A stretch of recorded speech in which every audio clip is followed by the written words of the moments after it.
Hi there, my name is Erin Colburn. I'm the Pre-Health Advising Coordinator from the College of Health Sciences at Boise State University. I'm joined with Idaho State University Department of Dental Hygiene and my other colleague, Shannon Kerr, the Pre-Health Advisor for the College of Health Sciences. And we're excited to produce this presentation to give you some more information about dental hygiene. Jennifer. So thank you very much for inviting us today. My name is Jennifer Sturpens. I have the privilege of serving as the undergraduate administrative assistant for the bachelor's degree program. And it is my pleasure as well to introduce Devin, who is joining us as a student perspective in our program. Thank you very much for your time today. So I'd like to go ahead and start just talking a little bit about the program. This is our beautiful building here on campus. We are located on the Pocatello, Idaho State University campus. We have our main building here and our clinic is right behind here. See if I'll advance the slides. Here we go. We are the only dental hygiene program in Idaho that offers a Bachelor's of Science degree. Our program has been active for over 50 years. The first ISU dental hygiene class graduated way back in 1963 with 8 individuals. We've grown quite a lot since then. Our graduates are educated to work in a variety of settings, from private practice to public health.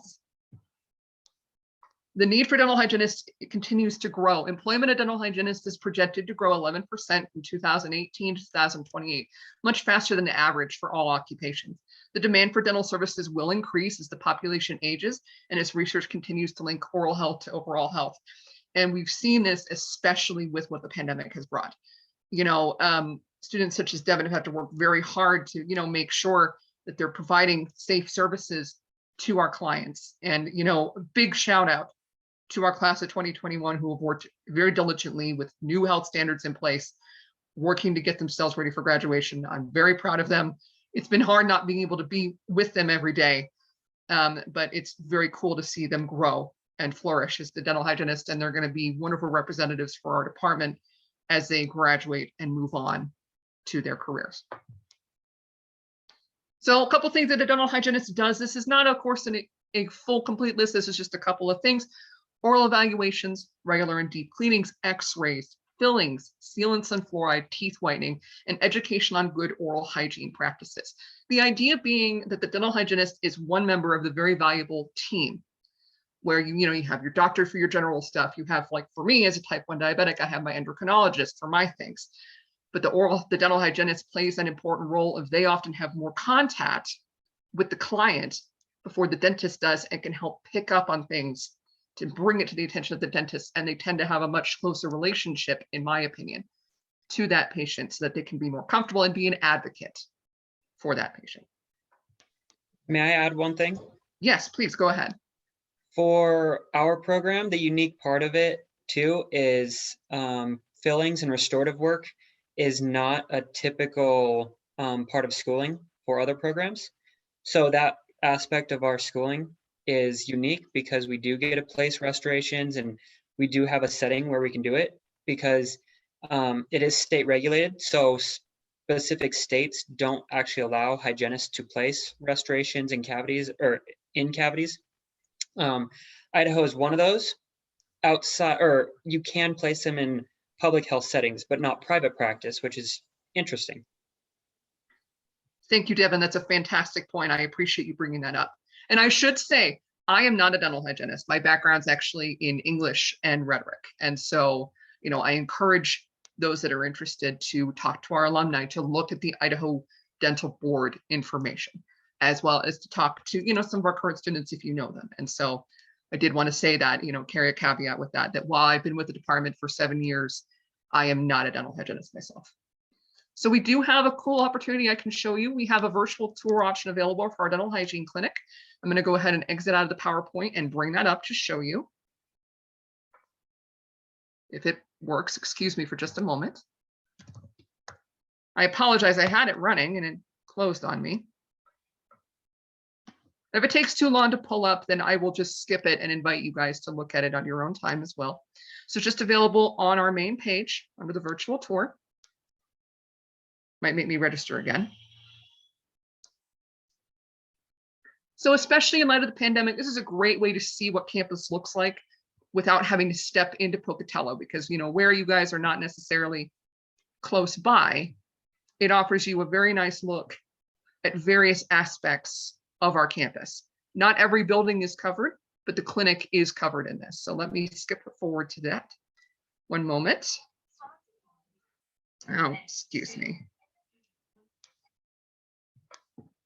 So you do have an audio tour available if you're interested. Let me skip ahead. Thank you very much for your patience. Here we go. This is what I wanted to show you. So this is an example of one of the wings of our dental hygiene clinic. And so you do have the option of going around in a 360 view. So this is what a typical wing looks like. Now, I do want to provide the caveat. We have had some modifications made for COVID-19 and other things. And so these are some older pictures, but they do provide a good idea of what the different units look like at this time. And so we have the digital screen right here with the protected wireless keyboard. You have the main chair, the chair for the dental hygienist, and then there's an assistant chair typically. And so these are actually the students pictured in these pictures are all students. And so it's very cool to be able to offer this as an example. And then if we press this, it actually will show us, I believe, the lobby to get an idea of what the front looks like. And so clinic is located right next to our main building. So it's located right on campus. They don't need to go off campus for care. So I'm going to go ahead and close this out because it's making the presentation run a little bit slower. And go back to the presentation. All right.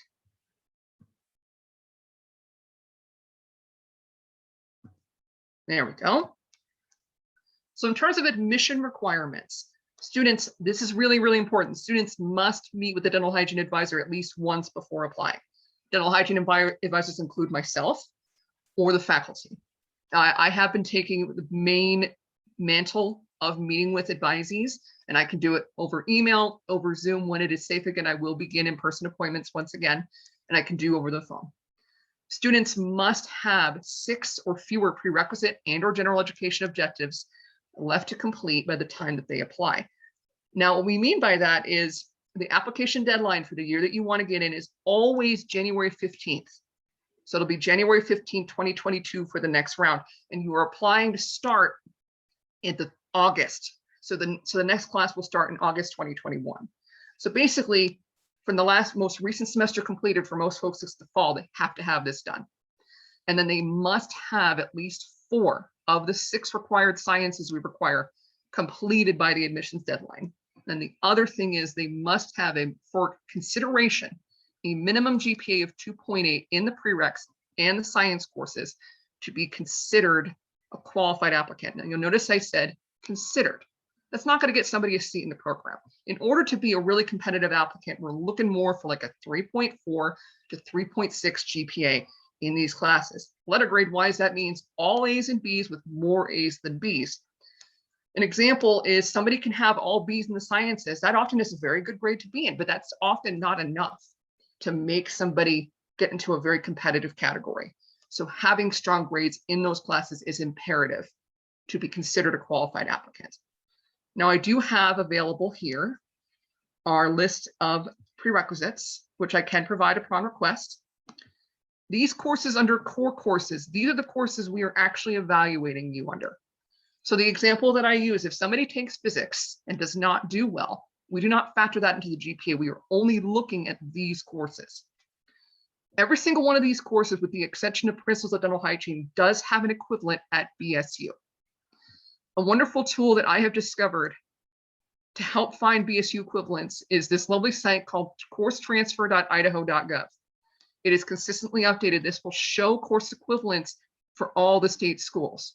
So to demonstrate, let's say we wanted to look up the equivalent course at BSU for our English 1101. I would type in English 1101 here, search transfer options, and it will list from every school the equivalent. So it just tells you right here.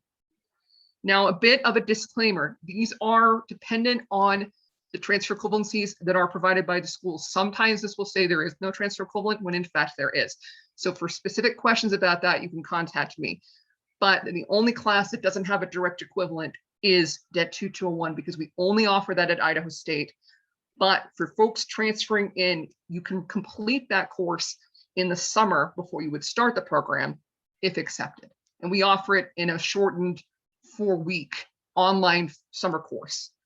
It used to be that you had to either be enrolled in the course or already have it completed upon applying. Now, if you have the opportunity, that's not a bad idea, because we don't require any shadowing hours. We do not require any previous experience as a dental hygienist. So it's wise to do your own research, make sure this is the field you want to go into before applying. Because as you can imagine, it can be frustrating for the student when they get in and then they come and they're like, I don't know if this is what I actually want to do. So I feel it is better. That's absolutely fine if that does happen, but it's better if somebody can realize that before committing to the program than afterwards. All right.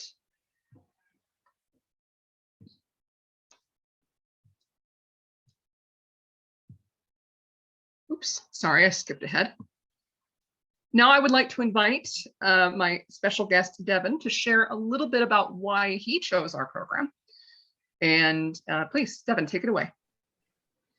So both my wife and I are from Boise, and I was going through Boise State's program, started back again in 2017, and I was aiming towards the pre-med route, or initially thinking like medicine, surgery, then dentistry for a while. And so that put me on the pre-dental route there at Boise State. But after we got engaged, we were talking about what the future looked like and wanting to start a family and everything. And we realized that the amount of schooling after just getting your initial 4-year bachelor's degree at a college, you have to go through another 4 years to become a dentist. And typically on average that they're looking at like 300 grand in debt. And we weren't super thrilled on that idea. So I had all of my requirements for the dental hygiene program, and we're looking at other options. And this one, it was already in something that I was super interested in, and it worked out very well that I was able to transfer everything. The only thing I needed to do specifically to transfer for me was applying for my associate's degree, which I received from Boise State, and allowed me an easier transition into the program. Just because some of it helped me just meet all those requirements I needed to be able to be accepted and be a good candidate. The program so far has been awesome. I will say it's definitely one of the hardest things I've ever done. There are a lot of skills you need to have, being able to be personable, to be able to get patients scheduled into your chair, because patients aren't provided. We have to go out, find our own patients and get them into our chair. And that is the biggest, like, for me, I love book work. First semester, my favorite semester. Everyone else might differ because they don't like the book work, and it's very like head and neck anatomy, histology and embryology. It's very much, core classes, and is repetition, memorizing everything else. I love that stuff. But when I can't control if my patients is actually going to show up in my chair or not, that to me was like the hardest thing to kind of learn. So it's like definitely being ready to experience, stuff that you can't control, and getting comfortable with that mentality that everything will work out. Everyone's going to be there to assist you and help you as you go along. It's just, making sure you maintain a good school balance and also maintaining a good like mental balance to keep yourself motivated moving forward. But that was the biggest reason why I chose this program, is because it worked out for what we wanted to do for the future. And now we have graduation in less than 3 weeks, and super thrilled on that. And then in 2 weeks, I take my national board exam, and that is typically a 8-hour test with close to 300 some questions, but with COVID, they've changed that. So now it's a 4-hour test with 160 some questions. That kind of covers all of our last 2 years of education, book work, goes over pharmacology, community health, ethics, all those different things. Then we have our local anesthetic written exam, and that one covers all of our book knowledge over injection techniques, and that's the only real math that this program really entails a good amount of. And then in June, we have our practicals, which is our hygiene, actually like cleaning with a patient, our local anesthesia, so actually providing anesthetic to a patient, and our restorative. So how I was talking about restorative isn't typically in most programs. Since we have had that education, we're able to take our restorative rep exam. After we do that, my wife and I plan to move to Alaska, and so we're pretty excited on that. And Devin, it would be my pleasure. We will be able to help you with getting that licensure paperwork when you're ready. And so just let me know. But thank you, Devin, very much for your time and your insight. You know, Devin has been a pleasure to work with, and we're very proud of him, and we're excited for what his future brings. Thank you. And so finally, if people have questions, this is my information.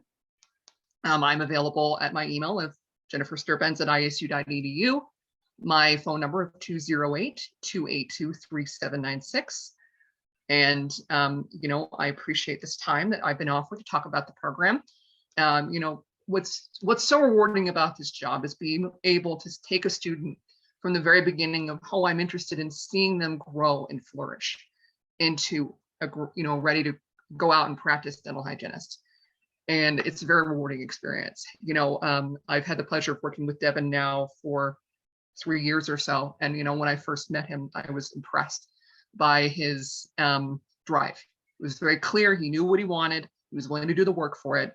And it's been rewarding to see him do, in my opinion, very well moving forward. And I'm very excited for his future. I agree. Jennifer has been super helpful. I mean, after we started looking into our options, I reached out, and then she was actually the first one I talked to in the program. And then she pointed me in the direction to be able to have that advisory meeting. And I talked with the head of our department, Jackie Fredenthal. She's since retired, but both of them were, you know, a great foundation to be able to connect with and help me move forward, because the transition from Boise to Pocatello seems like a big hurdle. Jennifer was able to help me with talking about housing costs and where to kind of find the resources I needed. And so it's super beneficial, super helpful, and I really appreciate it. Thank you, Jennifer. It's my pleasure. And I did want to just address something that Devin did bring up, that Devin had moved to consider an associate's degree, especially with transfer students. Because as I showed in our prerequisite information, we have our core courses, but we also have general education requirements. Those are state board of education requirements, where to get a bachelor's degree, if somebody does not have an associate of arts, associate of science degree or higher, they must fulfill the general education objectives alongside our degree requirements. So I'm going to bring that document back up to clarify that a little bit. So down here, we have our general education objectives. The majority of these courses fulfill those objectives for our students. These categories are not filled. So it can be difficult for transfer students to find classes that they've taken that will transfer. So we often will recommend, but it is not required. And there is no bonus point in our application system for this, that if you're coming from a transfer school, in our opinion, it makes more sense to get the associate's degree, because then you don't need to worry about these courses. You just need to get these courses done. And from what I've seen in the advising that I've done, a variety of associate's degrees at Boise State in particular cover the majority of these courses. So it's not like people are wasting their time taking these credits. Furthermore, this program works really well. So if we have somebody that has pursued another career path like nursing, and maybe they've changed their mind, many of these classes are shared, I think, alongside those other majors. So it's not like somebody's starting from scratch. So this gives an overall nice broad coverage of a variety of topics. And as Devin has said, the hardest semester from when I've talked to students is often the first one because of all that extra work that you're doing. It's a lot of paper writing. It's a lot of new knowledge. You're not working with patients officially besides your classmates until the second semester junior year. However, it's getting all those skills in place. So as Devin said, it is imperative to have a good support system, emotionally, physically, mentally. Make sure that you have friends outside the program as well, because you'll be spending a lot of time in the program and it's very rewarding.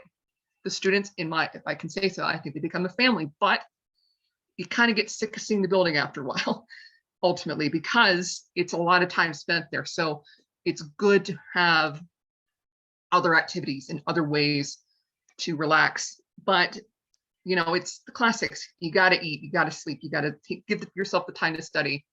But as Devin said, you will work very hard, but the reward is you graduate with a bachelor's of science in dental hygiene, and somebody can have a lucrative career even if they never practice in private practice, technically. Somebody can go on to dental school with this degree. Somebody can go on into a different direction. We also offer a master's degree program in dental hygiene that is 97% online for those that are interested. But from the last statistics that I saw, a full-time dental hygienist in Idaho can make about $80,000 a year. And if you have some of these skills that other hygienists may not, you are probably more likely to make more money and have more opportunities with the dentists that you may work for. So that's why we feel that this is a worthwhile investment of people's time. And ultimately, the job placement for this program is really good. Most of our graduates have a job offer usually by the end of the summer, is from what I've seen. And so it's a good use of their time, in my opinion. And the people that I've talked to have had a very rewarding career, even if they've changed directions and gone from private practice to educational work. Many of our faculty are alumni of the program as well, so they brought that expertise back to our program. And so we're very fortunate to have that. And finally, our faculty are very well known in the field of dental hygiene. Our current interim chair, Dr. Ellen Rogo, has written many of chapters of books and field and works on many articles and things like that of that nature. And she's just one of many very talented, very hardworking faculty who care a lot about the students and their experience. Do you have any questions?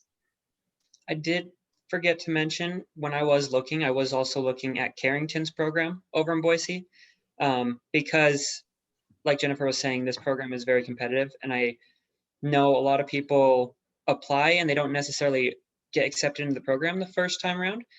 Typically it's second year or so. So I was just having a backup plan in case that were to happen. And my biggest thing was why I wanted to make the transition, move to Pocatello, because I love Boise. It's an awesome place to live. And we lived in the heart of downtown, so we were able to bike around downtown, hang out, see all the cool stuff, But ISU's program, you're getting a bachelor's degree. And when I looked, the numbers were for $37,000. Whereas if you go to Carrington, you're spending about $55,000 to $60,000 to get an associate's degree. And to me, that wasn't worth it, because I already put so much time and effort into my associate's degree at Boise State that I didn't want to throw that all away, because they're a different type of institution. And when you have your bachelor's degree, you are able to actually work as a clinical faculty in our program. So if you are getting tired of the monotony of private practice, you can go and work in institutions such as Carrington and be an educator. You can't be a formal in-class educator without your master's, but you're able to be a clinical faculty, which is a nice outlet. If you're having back pain or any musculoskeletal disorders from private practice, kind of eases the burden too. So that was my last input. Thank you, Devin. Yes, and Devin is correct. Carrington is the college closest to the Boise area that does offer a dental hygiene program. And I did just want to address, there has been some confusion of whether or not we will be expanding to Meridian. At this time, unfortunately, there are no plans to do so. That has been discussed a lot over the last 10 years, but at this point, we are located only in Pocatello. And so now, what I tell people that are a little bit reticent about that is that they can complete their prerequisites wherever they like. It's just the actual program takes place in Pocatello. Right. Do you have any questions? Yeah, I do. So, just to start off, so what's the best part of the program? Oh, for me as a staff member, it's seeing the students get it and, watching them get their knowledge. The joke that I make is about a month in, when they start saying things that I can't understand anymore, like mandibular maxilla, I'm like, cool, you're learning. And it's cool. And it's really cool, especially the transition. So when they come back the first part of senior year, and all of a sudden they go from new juniors to, you know what, we're going to be mentors to this new class. And it's amazing to see that transition. And then to watch them, walk across the stage at graduation with pride at the hard work they've done and say they did it. And it's really cool to see that and to watch the conclusion of that journey, especially since it's not very common for me to hear that much from alumni after the fact because they're very busy, and I'm very proud of them. Mhm. And so it's great to see people being able to achieve that very hard-earned goal. For me, I would say the class like connection. You are with your 32 classmates day in and day out for the last 2 years almost. I've been with the same group of people. We have 2 of them have left the program since then, so there's 30 of us, but it's like a huge family. You're able to like talk and be able to use each other for resources. When someone cancels, you're able to help someone find a patient real quick, and that's been awesome. And then again, I just love being able to help patient care and see like that progression, because you explain a patient's oral condition to them, and it's something they've never heard, or like, how come my dentist hasn't been through this? And our appointments are, when you start out, like, you're going to see a patient, and that patient care is going to take you 2 or 3 appointments, and those appointments are 3.5 hours long. So it is like a big commitment for the patient, but it's very thorough, very in depth for them. And so it's a huge learning curve. And sometimes you see the light switch on, like, oh, like that makes so much sense. Like, I want to be able to keep my teeth, and that's a huge like reward for me to see, and being able to help those patients get towards better oral health. Mhm. Okay, so on the other side of that, what's the worst part of the program? The stress, definitely the stress. I would say I didn't experience the stress first semester. I know some people did, because some people weren't on top of the studies, like day in and day out. And I was like, okay, we've worked so hard. I want to, make a good effort in this program. And so I loved, like I said, book work, studying. It's on my own time. I'm good at it, everything else. So that part wasn't super stressful to me. If you're a good student, know how to study and everything else, not too bad. It's that transition into patient care for me, because I can't control that. It's out of my hands, It's like you're reliant on patients being on time, being wanting to help you out, Mhm. And at certain points, you just have to like, well, I can't do anything about it. Patient canceled. This is just, how it goes today. So. And I do want to give a very big shout out to Devin and his entire class and the juniors as well, because they have worked with huge challenges just with COVID and stuff, and they still have been able to, show up for their education, provide the care needed to meet the requirements and graduate. And, they have been very patient as the department, and the school has been figuring out how to best go forward with this. And so I do want to extend a big thank you. It's been, I miss being able to be, there in person to assist people at this time, but, the students being flexible, being willing to show up and do their work and do the best for their patients has been really rewarding. And it shows just a level of maturity and adaptability that we have out of this graduating class. And I think that that's going to work really well in their favor as they're searching for jobs, because they'll be able to tell their potential employers, this is how we adapted to the situation. This is what I was personally doing to adapt to the situation. And I still because again, I certainly wouldn't blame anybody that would have said, you know what, I can't do this right now. There's just too much going on. But these folks decided to still go through it, come back every day, adapt their classwork, adapt their, the way they were attending class, the way they were attending to patients differently to help keep people as safe as possible and to keep themselves and their families as safe as possible. And we are so proud of them. And we thank them so much for their flexibility to this, let's just say, unique time, and that I hope it doesn't happen again in our lifetime. Me too. So I know you said you had to go out and get patients for the program. When do you start seeing patients, and then how do you go about finding patients, and then how often do you see them? So for me, I have really good friends and family who make the trip from Boise very often and stay with me and my wife. And so I've had a lot of friends come up and visit us. For the times when I haven't had that, I have actually gone out to the campus and talked to random people, and it's worked, a few times. I'd be like, hey, I have an open chair that I need to kind of get filled. If you're interested in a dental hygiene appointment, I would love to be able to see you. And a lot of the times people are like, I don't know, a little hesitant about it. But like one patient in particular, I went up to them and they were just sitting, in our, it's called Rendezvous. It's like the sub at Boise State.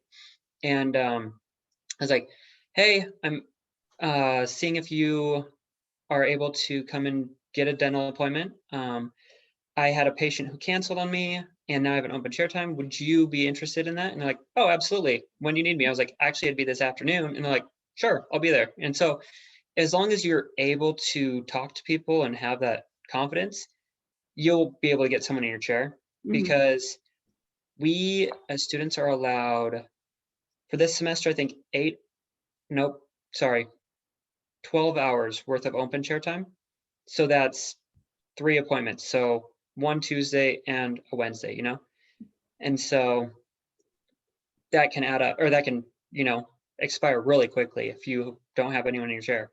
So as long as you have like people in your back pocket, friends who live in town and are willing to just really quick come in last minute. I was fortunate. My wife actually works on campus. And so when I had someone cancel last minute, I was able to really quick, hey, can you pop over real quick? Because I don't have someone. So just maintaining, a constant like back pocket list for those days that people don't show up. And then when you've kind of run your course of, okay, now I just need to throw those people who are in my back pocket just into my schedule just to finish out the semester, it kind of works out. So just being on top of it. I'd typically schedule like a month out and then, okay, I'm good for a month. I'd get like a week away from not having someone. I'm like, oh shoot, I gotta get someone in there. So then I'd start over again. When I'm not sure how common of a practice this is, but I had heard, and again, this is just my personal, that there are like a dentist or two out there that like their dental hygienist to show their recruitment skills and like, hey, I want you to go out and find people. Now, again, I don't know that for sure. I remember hearing that at one point. So, where our students aren't actually, typically in classes in the summer, we tend to tell people, get your appointment book out, start asking your friends and family, hey, will you come be a patient for me? It's very common for folks, Devin mentioned Rendezvous, which is our people will walk around in their very nice scrubs and be like, hey, do you want to be a patient? Hey, do you want to be a patient? And so that's why it's good for people to keep those contacts in, like since you live on campus, roommates. It's like, hey, remember when you wanted to support my education? Get in the chair, please. And what's nice about it, so I have had the privilege of being that person for a lot of folks, and I've learned a lot about my own oral health that way. And it's always fun because like I actually have metal plates in my mouth from previous dental surgery. So it's always fun when the students get to say, they're like, whoa. So I'm like, yeah, come look, it's cool, but it's really cool to be part of the process. And I have had a very good and thorough experience because they take their time and they take the time to like do an oral cancer screening and things like that. So a lot of times, like in Southeastern Idaho, you sometimes will have folks that haven't been to a dentist or dental hygienist in years for a variety of factors. So if they've taken the time to come in, the dental hygienists take the time, and the students, to provide the best education they can to the person in their chair so that they walk away with all of this knowledge. And the other thing is, while we do not have free cleanings in our clinic, we have our cleanings available at some very nice prices. So for folks that are coming to campus, I mean, it's kind of hard to fit a cleaning in on a visit, but you know, if you're looking for a cleaning and you're in Pocatello, give our clinic a call.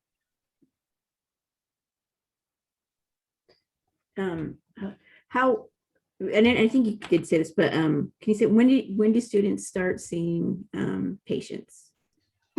Second semester junior year. There is, I actually showed a picture, excuse me, in the PowerPoint of the pinning ceremony that takes place at the beginning of the second semester junior year. That is the official saying, like, congratulations, you are transitioning into clinical care. And so that's where the students wear their white coats and they receive their pin, the class pin, signifying the transition into clinical practice. So they do second semester junior year and then all the way through senior year. The other way to think about it is, as you go through the program, you spend less and less time in actual class sitting down and more time in the clinic. So like our second semester seniors, so where Devin's at right now, they're not going to have actual finals because they had their last finals in fall, and they're so busy getting their boards done and getting prepared for the Western Regional Examination Board, which we do offer in our clinic in the summer, that the department chooses to just not give them academic exams for finals at the end of senior year, because again, as Devin can attest, they are already extremely busy, especially where this year graduation has been moved up to April 24th, when normally they'd be going until the first week of May. How well do you think this program has prepared you, or do you think prepares students for their licensure exams? I would say very well. I feel pretty confident going into providing actual care under my own license or after graduating. With all the clinical practice that we have, we are constantly seeing patients, seeing a wide variety of patients because we have to meet certain requirements for our clinic. And so that would be like seeing kids under 7, seeing adolescents, seeing a senior population, different things like that. So you get to see a wide variety of everything. And although you don't get a lot of experience with one thing, you get multiple experiences with everything. And then what was unique also this semester was our community class. We're able to go out and provide like sealants and fluoride treatments to actual schools in our community. So we would drive over to like Paris, Idaho, which is 2 hours away, and be able to meet with kids kindergarten up to like 4th grade. And it's just like a unique experience because it shows you all the different areas where you could actually practice outside of a dental office. You could be a public health representative working for like Southeastern Idaho Public Health. You could be a clinical faculty. You could pursue your master's and become a teaching faculty and everything else. So there's a lot of different avenues, and it's not just dental hygiene alone that you're learning. You're learning how to be a better representative for health in general, which is, I feel like, a really good aspect of the education. And one of the other experience that our students receive is that they, so in the community class, they actually put together a community health program. So they take part in all of that and plan it and implement it. And, now with COVID, it's been a little bit different, I can only assume, but they get that experience. They're able to tell an employer, yeah, I've planned a program, I've thought about it, I've talked to people. And then our students also get experience putting together academic research posters. We are privileged to be part of the Kosciuszko Division of Health Sciences, which is, we are the #1 health sciences university, I believe, in Idaho. We're very proud of that fact. And so, we do a lot of interprofessional collaboration between ourselves and other departments, with the idea being that they're all trying to help the patient be as healthy and happy as possible. And so, like we've had in the past, our seniors have worked with like physical therapy students, physician assistants, to name a few. And so our students get a lot of experience working with other professionals as well as they go forward.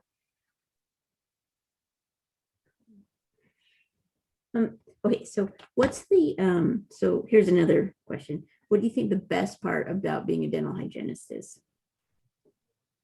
Best part, I would say being able to see that light switch for patients. That's been like awesome. It kind of clicks on and they're like, oh, if you think about like the way our insurance system works, they separate your mouth from overall health. And a lot of people, because that's kind of what our society has established, it just puts, in the back of your mind that, oh yeah, of course my mouth is going to be different than my overall health. But what actually happens is your oral health is a big picture for what's actually happening systemically.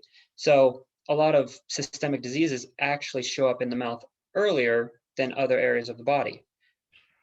So if you're able to express to a patient that brushing their teeth every day certain ways and flossing and keeping their bone levels good, because certain bacteria can start eating away at your bone, everything else, when that light clicks on for them, they're like, oh, I've been like not feeling great after I've been implementing these for the last 4 to 6 weeks. And they come back and see us, they're like, I notice huge change in my overall health. And it's just like awesome to kind of see that transition for them. So what's the worst part? Worst part, I would say probably when you have a patient who doesn't listen. When a patient's like, yeah, whatever, I'll just keep coming to see you, it's like, that's fine, but we're not going to see the changes if we don't make them, because I've had, patients in my chair that they haven't been receptive to the information. And so when they've come back, it's like, oh, we're not seeing any changes. We want to kind of see some progression, some improvements of health, and we're not seeing that. We got to change it at home, and that doesn't turn on for them. It's a little disheartening as a hygienist to be able to, like, we want to get better, and we're not getting better. So. Do you have any questions, Erin? Sorry, I keep talking. What do you wish you would have known before going into the program? I am glad I didn't know how hard it was, because it's very hard. And had someone told me like, oh, you're going to be having a lot of stress you've never experienced in your life, I'm like, oh, I'm glad they didn't tell me that, because that was a big shock and I didn't necessarily want to know that. So sorry for whoever's watching this. It is hard. Well, no, thank you, because you're offering an honest opinion. That's one of the reasons why I'm so grateful for your perspective, because admittedly, I am limited in what I can say. I've never been to this program myself. And as a staff member, I'm not there in every single aspect of the experience. My main involvement is at the beginning, helping as needed, but most of the time when they're in the program, these students are so like, we got it, we're going to take it from here. And then I help them with their licensure paperwork upon graduation. So for me, I've got them at the beginning and the end. And so it's very important, and it helps me as I'm telling people about the program, like, you need to realize you're going to work extremely hard, but this is what you get out of it. Because again, it's difficult if somebody comes in and is not ready for this. Or what can often happen is that maybe a family member wants it more than the person applying. And so that's another thing, is it's like the person's got to want it. And it's okay to be like, I don't know if I can do this. I expect that. And if you don't, it's like probably not being honest with yourself, frankly. But it's really important to be sure, like, is this really what you want to do, and to think about it. And that's why it's nice. Like, we try to let people know of their admission status, like, now, so they have a few months to decide to make sure, okay, if they get in, like, okay, do I really want to do this? Like, think about it. I would rather somebody change their mind before they get here than after, but we will help them as best we can. Yeah, one of the senior students I was saying it started with 32, now we're down to 30. One of them at the beginning of this year, so fall semester, they realized that it wasn't for them, and so they dropped out. And if you are, realistic with yourself, like Jennifer is stating, there are a lot of upfront costs to this program. So first semester, we had to spend, I'd say close to like $6,000 just on instruments alone. Our loops, which are like our glasses that allow us to see more magnified.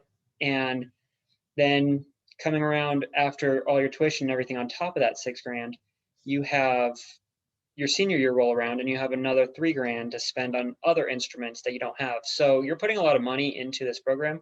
And if it's not something that you want and you don't see yourself going through it, definitely get out earlier than later. When especially for us in that situation, like we can't easily fill, like if somebody drops out in the senior year, which they can do if they want, we can't easily fill that seat because we don't have a senior on hand who's been doing it waiting. And so, for us, because we do have, like if we have an alternate list, it's easier for us to say, okay, we respect your decision, and let's move on and let somebody else move into this spot.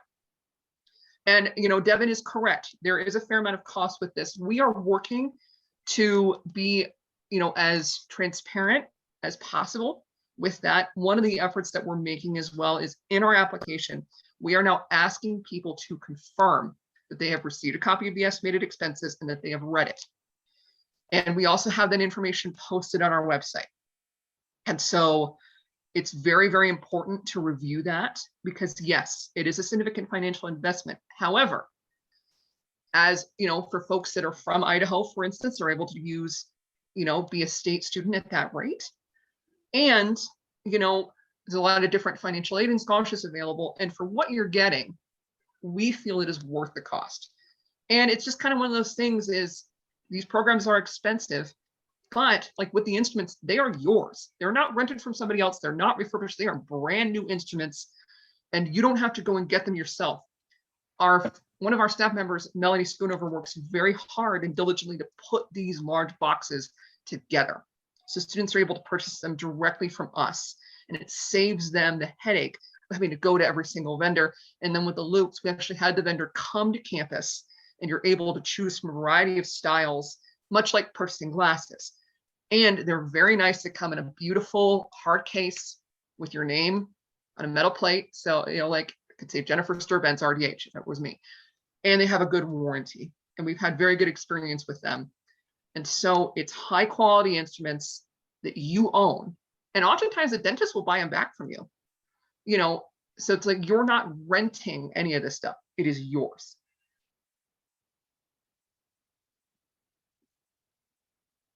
What would you encourage? How would you encourage an advisor to encourage someone to pursue dental hygiene, Devin? I would tell them that it's all worth it because right now I'm like, lights blaring at the end of the tunnel with 3 weeks to go. It's been super rewarding to be able to get through this program, get this far. I would say maybe not, I don't know, expressing how hard it is can be discouraging. I follow a lot of like Facebook pages, like Treasure Valley Dentists or Dental Hygienists, Dental Hygiene students, which are across the nation, and everyone is going to get into that rut, of school is ridiculously hard right now. How am I ever going to get through it? I don't see that light, and that's where those outlets, my wife and I love to travel. And after like COVID in March hit, we weren't able to do our clinic sessions and stuff. And so we came back a month early in August and we were able to make up all of those. But from March until beginning of May, we were on Zoom. After May hit, we were, road tripping, camping, doing a ton of that stuff because that's what we love to do. And so for 2020, we spent like 3 months on the road, it was super nice. And all those like giving yourself scheduled breaks and building that into your schedule is huge, because otherwise you're just going to get burnt out and you're going to get fried and you're not going to be able to see that light. And I think that was, my biggest thing, is because we like to travel on the weekends. I would heavy load my weeks, get through classes and then do a lot of my homework till 8 or 9 at night. Then I have my weekend free to be able to like relax, chill, and recoup before next week hits. So time management is a very helpful skill in this, because as Devin is saying, so if you're in class from 8 to 5 Monday through Friday, we don't typically have an actual class Friday afternoon, but there's a lot of skill development going on. And so students are very busy studying. So it's important to, as Devin is saying, schedule breaks. And something as simple as you gotta eat breakfast. Try to get a good night's sleep. It's been interesting, it's easy to forget some of these things when you're stressed. And I know when I'm stressed, if I haven't eaten, it's like my brain doesn't work as well as it could. And just admitting when you need help. Our university has a wonderful myriad of resources available to students, whether it's our fantastic counseling center, which, and then we have our tutoring centers and things like that. And the other students and the faculty can be wonderful resources. Each student is paired with a full-time faculty member as an advisor, and then I'm always available to assist as people need. And so it's just being aware of the different resources that are available to you. It's very common for dental hygiene students to room together, so which is very nice. So like just actually down the road from here, we have Bengal Creek Student Apartments, which is not an official student residence, but a lot of dental hygiene students have lived there before. And actually, I lived there when I was in grad school. And so it's nice to have, like those connections, because your fellow classmates will get it. But sometimes you just want to hang out with somebody that doesn't know about the national board and doesn't know about the exam you guys just took. And so just remembering to be kind to yourself. And I think that's been something that I've been thinking about personally for myself, is just these students work so hard, and it is so easy to be like, oh, I should have done better. I should have done this better. I shouldn't be feeling this way. We need to all be kinder to ourselves. I mean, our students have done amazing superhuman things in this year alone. We're graduating a class of very high professional students that have managed to do with their entire senior year and half of their junior year during COVID. That is amazing. And that is something that and then, you take the time they work hard in the program anyway, you factor in a once in a lifetime pandemic. It's pretty remarkable. So just remembering, and the students that get in, they earned their spot. It's very competitive. So it's okay to have doubts. It's okay to be fried.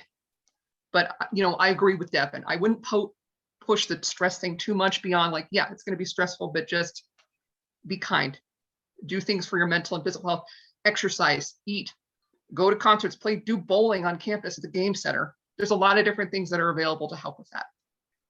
The faculty also help. If you're needing help, they'll be like, look, let's see what we can do, make it better for you. And everyone wants to see you succeed. So there is that resource, and it's super helpful if you're not able to manage it on your own. Last question. Is there anything we didn't ask you that you wish we would have? No, I feel like you mean in this setting or prior to entering the program? The setting. Did we ask you any questions today that you wish we would have asked? I don't think so. I feel like we addressed a good, well-rounded of what the program looks like, what schooling looks like, and how it is as a student. So. And we appreciate your questions. They were very well worded and good, honest questions that I think will serve people as they're considering the program. And what I would say is, to those that are considering it, contact us early. The sooner you contact us, the more we can assist you. And so while we have closed out admissions for 2021 at this time, it's time to think about 2022, so, we're excited. We would love to see more of a connection between BSU and ISU. Your school provides a lot of fantastic students that are well prepared for our program. And it helps bridge that gap because yes, we are at the other side of the state. We are all still one part of one very cool state, with the goal being that we provide the best education to prepare these hygienists in training to provide the best care to folks both in and outside the state, and to take that knowledge all across the United States. Well, I want to thank both of you for coming today and supporting our students in sharing with us information. Again, I always tell advisors and students that you guys are the ones that they listen to. I mean, we can talk to them, but until that you're in an actual dental hygiene program, you know, it's really hard for them to understand some of the big pictures. So I appreciate your candidness and honesty and showcasing your program today. I'm going to turn off the recording.